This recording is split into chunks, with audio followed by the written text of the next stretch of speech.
Olá pessoal, tudo bem? Meu nome é Alan Kilson, estou aqui na disciplina de Fundamentos da Administração do curso técnico de Cooperativismo para que nós possamos dar a nossa terceira unidade. Nessa unidade nós iremos falar de planejamento, de execução e de controle. Vou explicar para vocês todo o processo de planejamento, planejamento estratégico, planejamento operacional, o desempenho organizacional, os processos de execução, o processo de controle e controle organizacional. Meu e-mail está disponível aí na tela, tão qual também na rede social. Qualquer dúvida você pode entrar em contato comigo. Então, o bom administrador, como eu sempre falo, é aquele que conduz o seu grupo até o destino almejado. E as funções administrativas, como nós falamos nas últimas aulas, elas contemplam planejamento, organização, direção e controle. Aquele acrônimo que eu falei para vocês, PODC, que contempla o processo administrativo, onde nós vimos que o planejamento ele vem para formular os objetivos e os meios para que possam ser alcançados. E a organização ela vai desenhar o trabalho, alocar os recursos e coordenar as atividades. Já a direção ela vai vir para designar as pessoas, dirigir seus esforços, motivá-las, liderá-las e comunicá-las. E o controle ele vem com o papel de monitorar as atividades e gerar a correção dos desvios para uma melhoria contínua dentro do ciclo administrativo. Eu falei para vocês que o processo administrativo, no papel de planejamento, vai definir a missão, formular os objetivos, definir planos para alcançá-los e programar as atividades. Já a organização, ela vai dividir o trabalho, designar as atividades, agrupar as atividades em órgãos e cargos, alocar os recursos e definir a autoridade e responsabilidade. E a direção, ela vai buscar designar as pessoas, coordenar os esforços, comunicar, motivar, liderar e orientar. E o controle? Por fim, o controle vai definir os padrões, monitorar o desempenho, avaliar o desempenho e implementar a ação corretiva. O planejamento, pessoal, ele contempla a função administrativa que determina antecipadamente quais são os objetivos que devem ser atingidos e como a organização vai fazer para alcançar esses objetivos. Então começa com a determinação desses objetivos e detalha os planos que são necessários para poder atingi-los da melhor maneira possível, garantindo assim a efetividade organizacional. Então, quais as premissas do planejamento? Eu vou trabalhar em dois cenários, o que eu vivo no presente e eu vou delinear a partir disso como vai ser o meu futuro da organização, sem esquecer o que ocorreu no passado, para que sirva de lição no momento também das ações corretivas. Então, por meio do meu cenário presente, eu vou definir onde eu estou agora. A partir disso, eu implemento o processo de planejamento e vou chegar ao meu cenário futuro, onde eu pretendo chegar, onde eu pretendo alcançar. Então, o meu cenário presente vai definir a minha situação atual. E por meio dessa situação, eu vou definir quais os planos serão implementados para atingir os meus objetivos, que contemplam o cenário futuro da organização. Então, o planejamento, ele não diz respeito às decisões futuras, mas ao futuro das decisões que tomamos no presente. Já dizia um guru do planejamento, Peter Drucker. Então, para estabelecer os objetivos, como funciona? Os objetivos, pessoal, eles são resultados futuros que a organização pretende atingir. São os alvos escolhidos que se pretende alcançar dentro de um certo espaço de tempo, aplicando-se determinados recursos disponíveis ou aquilo que eu tenho em mão, aquilo que é possível, da melhor forma possível. Uma vez alcançados os objetivos, eles deixam de ser objetivos e acabam se tornando a realidade da organização. Então, qual a hierarquia dos objetivos? O que eu devo levar em consideração primeiro? Vender, explorar, crescer, atualizar, lucrar, contratar, economizar, comprar, diversificar, terceirizar? O que é que deve ser levado em consideração primeiro? Pessoal, em primeiro lugar, vem tudo aquilo que contempla a organização como um todo. Os objetivos organizacionais, as políticas, as diretrizes, as metas, os programas, os procedimentos. A partir disso, eu vou definir quais os métodos, normas que diminuem, que impactam dentro de cada procedimento. Então, eu já tenho uma visão agora mais minuciosa de cada um dos objetivos que eu devo alcançar. Eu saio de uma visão macro e parto para uma visão micro. Um cenário de maior amplitude para um cenário de menor amplitude, com maior detalhamento. de como funciona a minha organização como um todo, de como funciona cada procedimento organizacional. Então, dentro desse nível hierárquico, os objetivos organizacionais, eles partem do estabelecimento dos objetivos da organização. As políticas, elas colocam os objetivos como guia para a ação. E as diretrizes, elas vão definir linhas mestras e genéricas de ação. Como eu vou trabalhar? As metas, elas vão definir os alvos que eu devo atingir a curto prazo em cada órgão. Diferente das estratégias que possuem reflexo de longo prazo. Já os programas, eles vêm com atividades necessárias para cada meta. Como, quais são os procedimentos que devem ser adotados para poder atingir aquela meta. E esses procedimentos é a definição do modo de execução de cada programa. E dentro desse modo de execução eu vou definir métodos, que são os planos de execução das tarefas. E esses métodos são norteados por normas, que são regras para cada procedimento que vai ser adotado no alcance dos objetivos organizacionais. E como eu falei para vocês, quais são os níveis de planejamento? Nós temos o estratégico, o tático e o operacional. O estratégico é onde o planejamento é mais amplo e abrangente a toda a organização. Já o tático é o planejamento que abrange cada departamento ou unidade da organização. E o operacional é o planejamento que abrange cada tarefa ou uma atividade específica. É o pessoal que está lá na linha, lá no chão de fábrica. E o pessoal do tático é o pessoal que está fazendo a atividade de gerenciamento. E o estratégico são aqueles que contemplam a direção, o topo da hierarquia da organização. E aí você me pergunta, onde é mais importante o papel do líder dentro de cada um desses níveis? Pessoal, ele é importante nos três, mas principalmente no operacional, porque o operacional é a força motriz da organização, é onde faz a organização realmente andar, realmente funcionar, realmente fluir.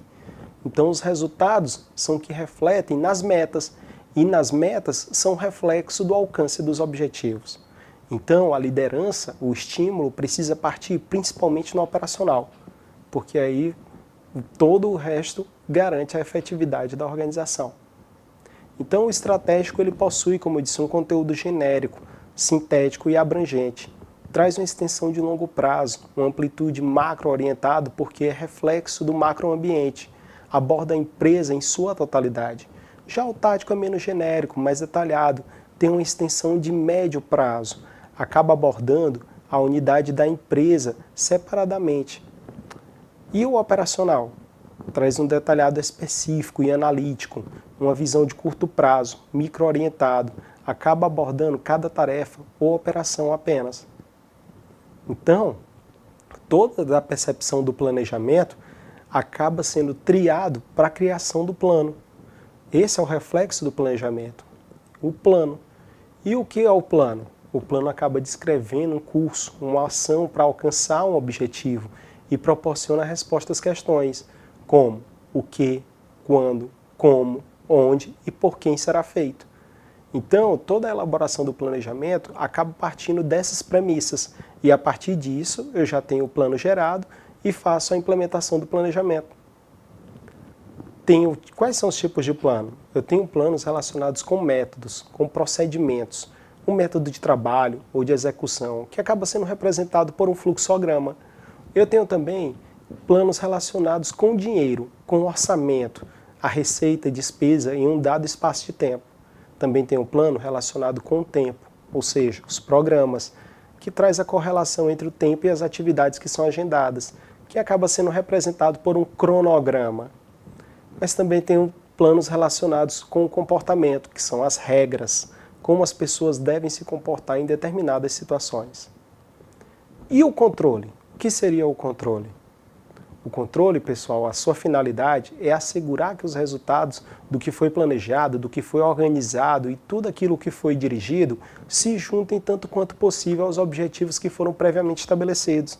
A essência do controle reside na verificação se a atividade controlada está ou não alcançando aqueles objetivos e resultados que foram estipulados, que são desejados. Então, quais são as fases do controle? Eu estabeleço os padrões. Eu observo como está ocorrendo o desempenho daqueles padrões na busca daquele resultado. Eu comparo o desempenho como é que ele está sendo agora, com que aquilo que eu espero, que é o padrão que eu estabeleci. E se não está alcançando, eu implemento a ação corretiva. E aí eu vou verificar novamente se os padrões estão gerando resultado.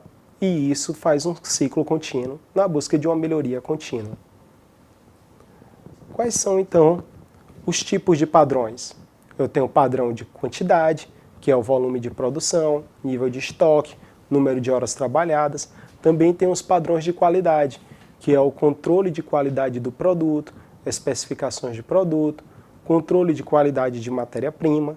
Também tem os padrões de tempo, tempo padrão de produção, tempo médio de estocagem, padrões de rendimento. Tenho também padrões de custo, que seriam o quê? Custo de produção, custo de estocagem, que nós sabemos que todo estoque gera custo, e o custo padrão. Como eu faço para controlar, para ter um controle seguro e efetivo do alcance dos objetivos?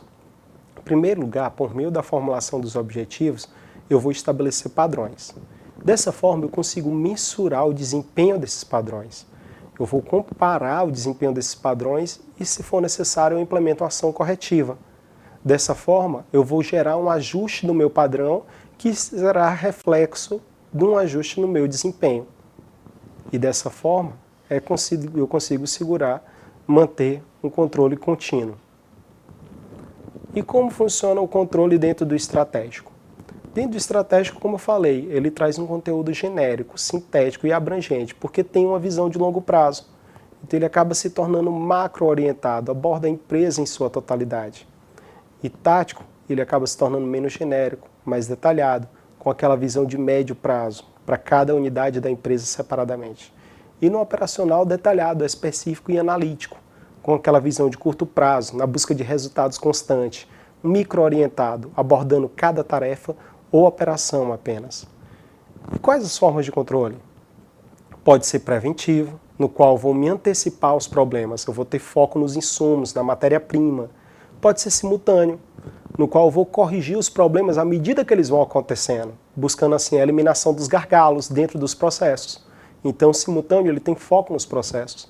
E posterior, corrige problemas que depois ocorrem. É um feedback a posterior, que traz foco nos resultados.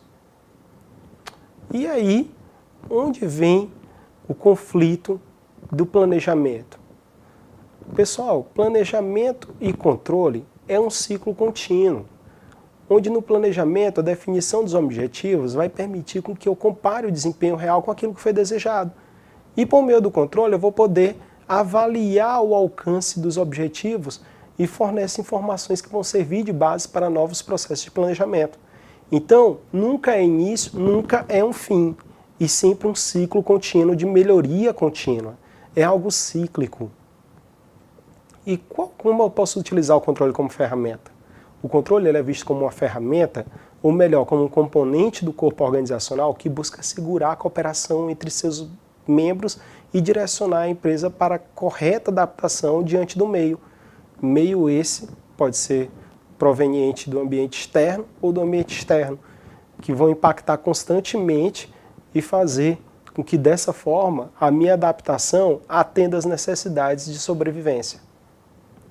E dentre as ferramentas de controle, tenho que ficar atento ao controle de mercado, que é a utilização de critérios e mecanismos de mercado, tais como preço, a participação de mercado e os lucros, para dessa forma eu avaliar e controlar as atividades e resultados da organização. Tenho também o controle burocrático, que assegura que mediante a autoridade e responsabilidade hierárquica está sendo feito o bom uso dos mecanismos administrativos e burocráticos. Estão sendo utilizadas as regras, as normas, os padrões, as políticas, os procedimentos e orçamentos para influenciar e avaliar o desempenho. E como posso fazer um controle de clã? Dessa forma, eu estou assegurando pelo compartilhamento de valores, de normas, de crenças, rituais, tradições, expectativas e outros aspectos relevantes da cultura organizacional. Dessa forma, eu trabalho com respeito, agilidade, competência e especialização. É gerar valor contínuo, sustentável. Como referência, nós utilizamos um livro do Kevin Nathan, Maximiano, artigos de revistas e jornais especializados. Obrigado, pessoal. Até a próxima.